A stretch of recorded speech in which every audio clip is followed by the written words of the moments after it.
For many of us, one of the first questions we're asked when meeting someone new is, what do you do? Not who are you, not what do you value, but what do you do? That question alone tells us something significant about how closely work is tied to one's identity. But how much should work shape who we are as individuals?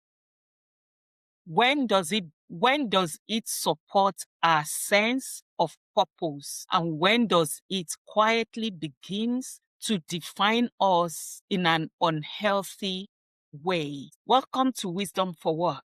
I'm Toyin Adewumi, an organizational health consultant and coach. And this is the podcast where we explore insights and strategies to help navigate the professional world of works with confidence and clarity. This is where we confront the hard truths, talk about what no one wants to talk about, break the silence, and share how to have the conversations that really count. So on today's podcast, I'm going to be exploring a powerful and deeply personal topic: how work shapes our sense of identity or self. In this episode, I'll explore why work plays such a crucial and powerful role in identity. I will explore the psychological and the well-being implications of work-based identity. I will talk about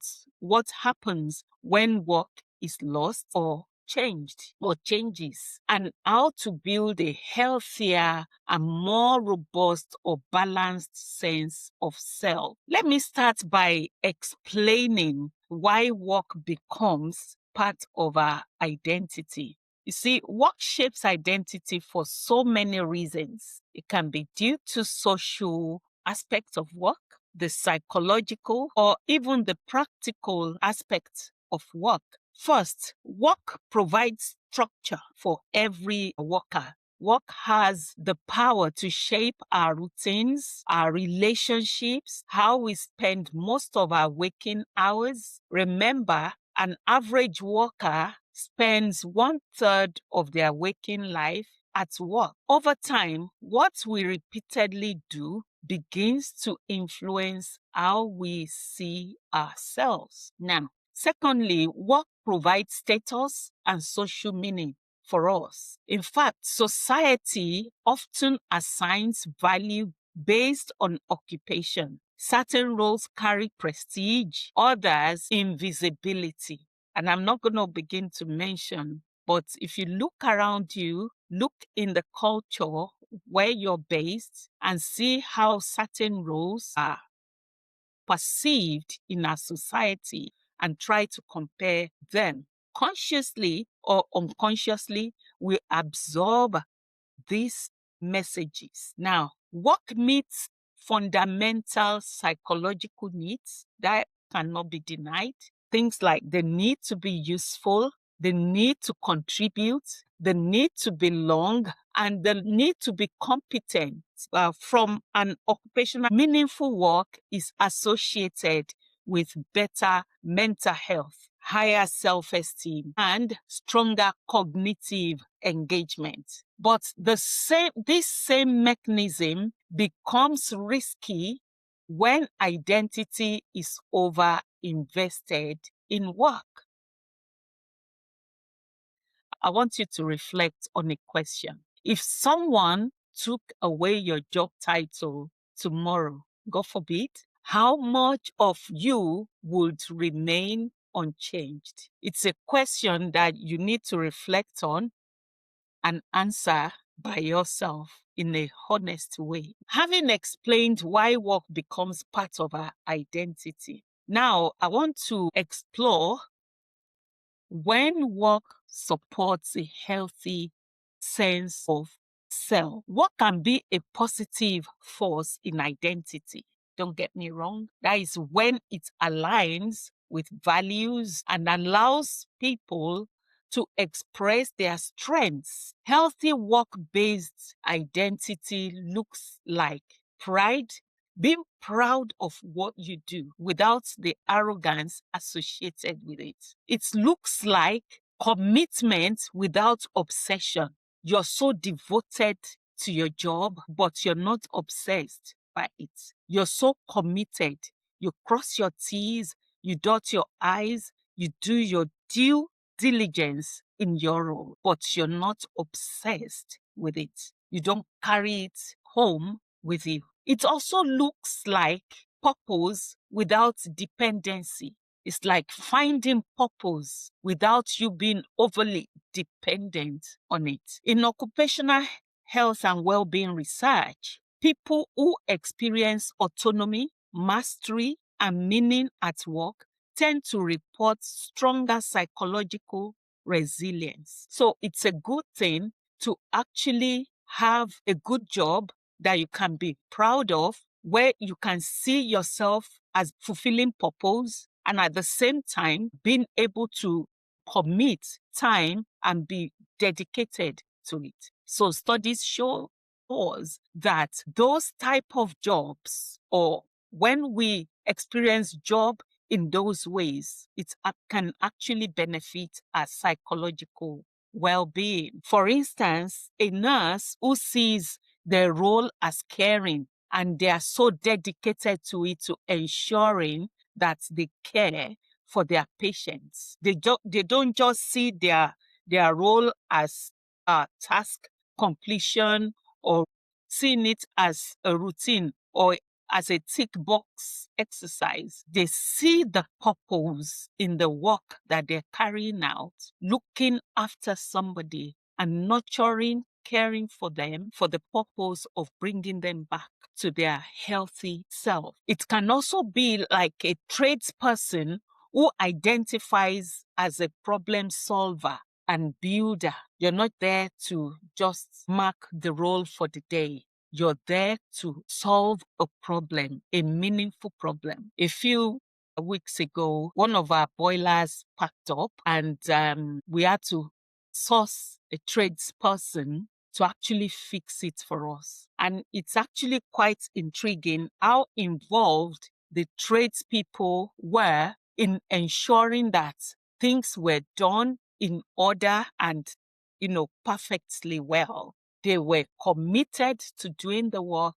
They turn up very early in the morning and they never leave until evening time, ensuring that things are done decently and in order.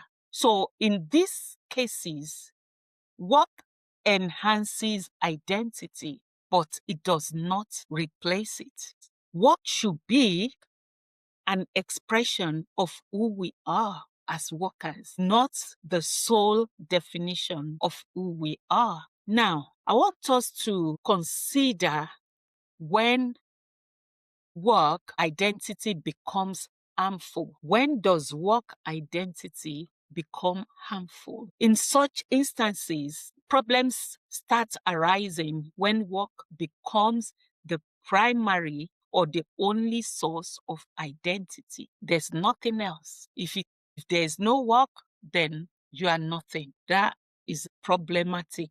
And this often shows up as overworking to maintain self-worth, difficulty with switching off work. You're waking up in the middle of the night and you're thinking about work, how you're going to do your work in the morning. You're at a party, it's about work, you're thinking about work. It can also show up as anxiety about performance or relevance. You're waking up at 12 midnight or 2 a.m.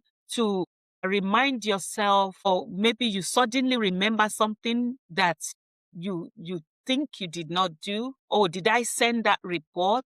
Oh, I forgot to send the report.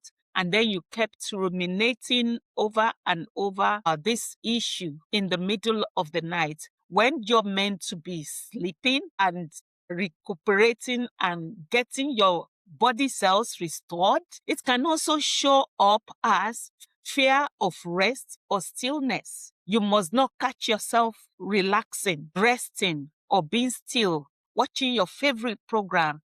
You begin to whip yourself up that you're not doing enough. After completing your 9 to 5, you take the rest of the work, you bring it home, and you continue with it. And in this day and age where many actually work from home, you don't have any boundaries in terms of when work starts and when work finishes. And your family keeps asking you, so when is work finishing? And nobody is getting any reply. You're there from like 6 a.m. in the morning, and 12 midnight, you're still there. Something is totally wrong. Something is not right. From an occupational health perspective, over identification with work increases the risk of burnout, depression, and identity crisis following illness, redundancy, or retirement. Consider what happens when somebody says, I am nothing without my job. Would you think that, oh, this person must really love their job, or this person is so committed to their job?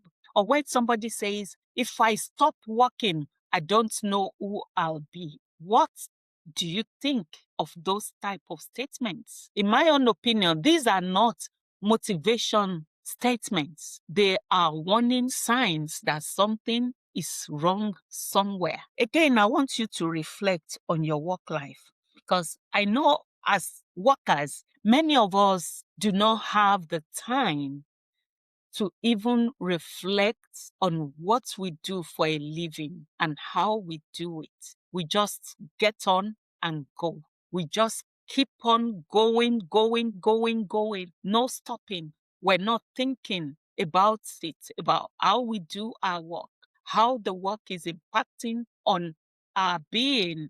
So I want you to take some time out to just reflect on a question. Do you work to live, or do you live to protect your work identity? I mean, I'm going to ask you to consider this question honestly. And if you find yourself that you feel like you're working to live, then you need to summon yourself to a personal meeting and begin to reshuffle things. Now, I want us to look at what happens when work is lost or changes.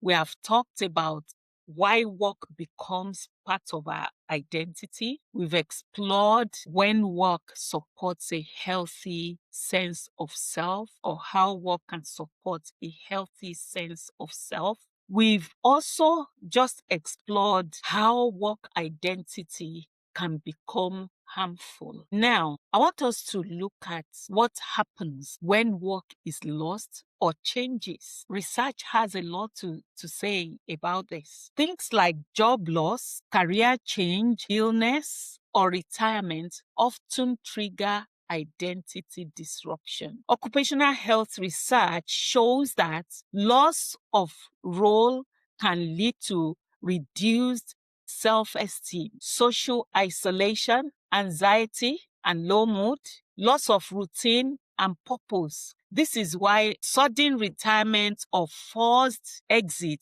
from work can be psychologically damaging if identity has not been diversified. The issue here is not loss of work, but it's loss of self definition. And I can say that I experienced something similar, when I was a lot younger. I was pregnant with my first baby, and I was made to start my maternity leave before I was psychologically ready for it.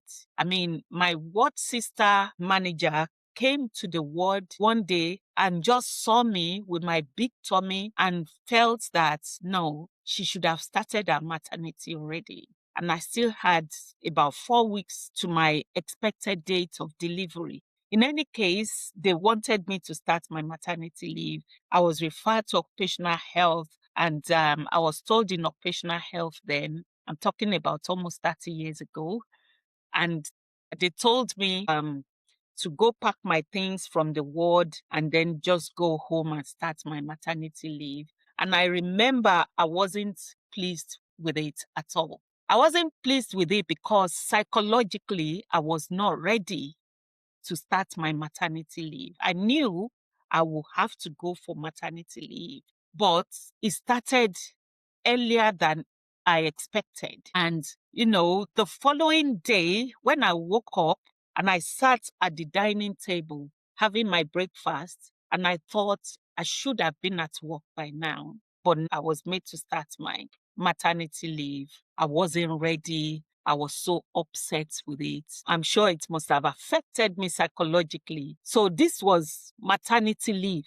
Can you now imagine somebody losing their job unexpectedly, or they've been made redundant, or due to an illness, or even due to retirement? It will have a more psychological impact on such individuals. So, and especially for those whose identity is tied to their job, they're going to be mourning the loss of that job if it was a redundancy or whatever, even with retirement. Some retirees actually mourn the loss of their job because their identity has been tied to their jobs. Some feel anxious.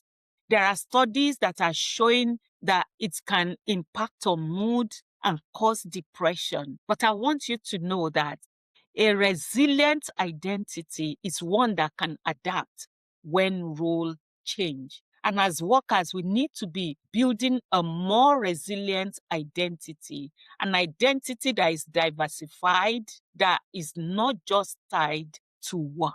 So this takes us to another section on this discussion, and that is, how can we as workers build a healthier sense of self beyond work? How do we allow work to shape us without letting it consume us? I'm going to be offering 5 practical strategies on how we can achieve this. And the number 1 point is to separate our role from our worth. Your value does not rise and fall with performance reviews. Alan Cohen says, if you know your true worth, you do not need anyone else to confirm it to you. So you need to know who you are as a person. The number 2 way to not allow your work to consume you is by developing identity anchors outside work. And what do I mean by identity anchors? Building relationships outside work, building your faith. Some people go to church, they have other things that they do in church, supporting the community, creativity. My daughter was telling me a few days ago about how I can wake up my creativity. She talked about a number of things: coloring, painting, crocheting. And if you have any other creativity that you've been wanting to explore that you've never had the time to do, singing, writing. So develop your creativity. Those are identity anchors outside work. Service to humanity outside of work. Learning. You might want to go to school again to learn again, not for work, but to just learn a new skill. Building and seeing yourself in a community. Another way to not allow your work to consume you is by redefining success seasonally. And I'll explain what I mean by that. Who you are allowed to become will change over time. Let's just face that reality. It will change over time. Who you were when you were maybe in your 20s will be different from who you will be when you're in your 50s. So you need to allow yourself to redefine success for you from time to time. The number 4 way that you can continue to build your identity outside your work is by practicing language awareness. Notice when you say, I am my job, instead of I work as a nurse, a doctor, a lawyer, a teacher. You are not your job. you need to know who you are. And lastly, the number 5 point is that you need to prepare for early transitions. Midlife and later career planning should include identity, not just finances. I know many of us, we fuss about our pensions and this and that, which is a good thing. There's nothing wrong with that. But we think so much about finances and we forget about our identity. Who are you going to be when you finally retire? Have you dealt with that psychologically? How is it going to impact on you as a person, especially if your identity is closely tied to who you are? These are the things that you need to begin to think about and do something about it. From a well-being policy perspective, this is why organizations that support flexible working, role redesign, and phased retirement protect not only productivity, but people's dignity, because they are forward-thinking, they are forward-looking. They're thinking about their workers when they get to that age of retirement, how it's going to impact on them psychologically. So, the wisdom for work in today's session is that work will always shape us. We cannot get away from that. And we need to face that reality. Work will always shape us, but it should shape us in ways that strengthen, not shrink who we are. You are more than your job. You are more than what you currently do in your role at work. So you need to allow yourself to explore who you are. Your job is something you do, while your work is how you contribute, but your identity is larger than both. I say it again. Your identity is larger than your job and your work. In one of my episodes in season 1, I did talk about the relationship between job and work. If you have not listened to that podcast, I will encourage you to please do so. So, when work aligns with values, it can deepen purpose. When it replaces identity, it quietly erodes well-being. And that is not where you want to be. You want to be in the space where work aligns with your values and deepens your purpose. You don't want it to erode who you are. You don't want it to erode your well-being. So, as you reflect today, I want you to ask yourself, who am I beyond my role? You might not really think that these are deep issues, but when you undergo these reflective exercises, I'm hoping that you would discover something that you've never seen about yourself. So think about who you are beyond your role. Reflect on what parts of me need more space to exist. You're working 8 hours a day. 8 hours out of 24 hours. That is 1/3 of your waking life. Have you ever thought of other aspects of your life that is crying for more space to exist? And I'm not saying don't work. I mean, if you're working within the working age group, we've got to work, but you need to be able to do it in a more balanced way. I also want you to reflect on how work can serve your life. Ask yourself this question: how can work serve my life, not consume it? I'll be asking you to look at those 3 questions intelligently and honestly. Thank you for listening to Wisdom for Work. If this episode resonated with you, please subscribe, share it, and continue the conversation. Until next time, work wisely, live fully, and remember, you are more than what you currently do. Your job is something you do. Your identity is who you are. Take care of you.